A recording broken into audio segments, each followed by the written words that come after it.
Welcome everyone to History Gone Wilder, part of Half History Will Travel. I'm your host, the Wilder historian, Dr. Lucas Wilder, and last time, A.P. Hill's Corps halted the Union advance toward the Boydton Plank Road. Now, Hill attempts to destroy part of the Union Army that extended toward Peebles Farm, away from Globe Tavern.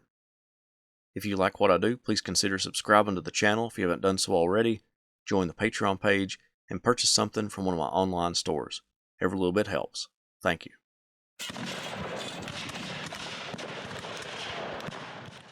The attack by Lieutenant General A.P. Hill's two divisions on the Jones and Pegram farms on September 30th halted two Union Corps, the 5th Corps under Gouverneur K. Warren and the 9th Corps under John G. Parke. Hill probably remembered the devastating attacks that his corps launched at Globe Tavern a few weeks before and wanted to recreate that attack. In the assault, he hoped to separate the Union force from its permanent entrenchments near Globe Tavern and defeat it in detail. Henry Heath's division would launch the flank attack along Squirrel Level Road, while Cadmus Wilcox would attack the Union force in its front to hold it in place. Through the night of the 30th and into the early morning hours of October 1st, the Union soldiers dug in. Union Army Commander George Meade took the General-in-Chief's advice. Ulysses S. Grant stressed to Meade that with them attacking both flanks of Robert E. Lee's army, that one or the other was seriously weak and depressed toward the Boydton Plank Road, and that would threaten Lee's supply lines. Meade gave similar orders to Warren and Parke. It was a miserably rainy night as troops, both blue and gray, either marched to their battle positions or attempted to create fortifications out of the soggy ground.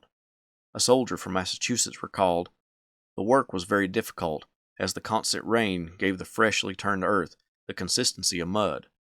The aspect of the men as they painfully prodded the moist ground with sticky shovels or crouched around smoky sputtering fires was lugubrious in the extreme, and their feelings corresponded with their looks." Meade's orders to Warren and Parke to launch a reconnaissance in preparation for a move to the Boydton Plank Road resulted in both men displaying a lack of enthusiasm. Parke and Warren wanted to secure their new position before they launched any kind of movement. While Warren and Parke improved their works, Hill moved Heath's division to the Squirrel Level Road. His men were ready for their attack between 6:45 and 7 a.m. Wilcox was to wait until he heard the guns of Heath's brigade before he launched his own attack to ensure that the Federals wouldn't shift troops from his front to Heath's.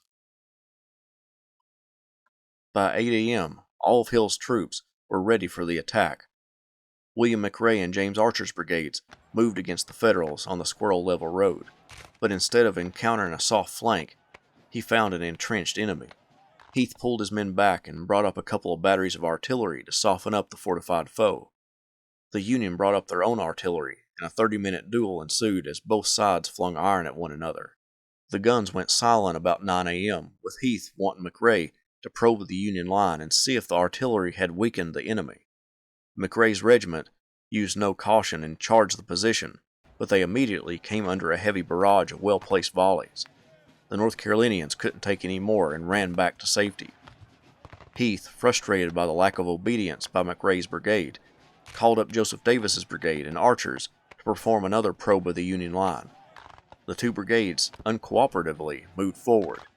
Part of Archer's command simply refused to make the attack at all, while some of Davis's men fled during the attack.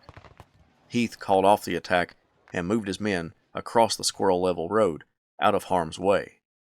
Wilcox was decidedly more successful, but not to any great degree.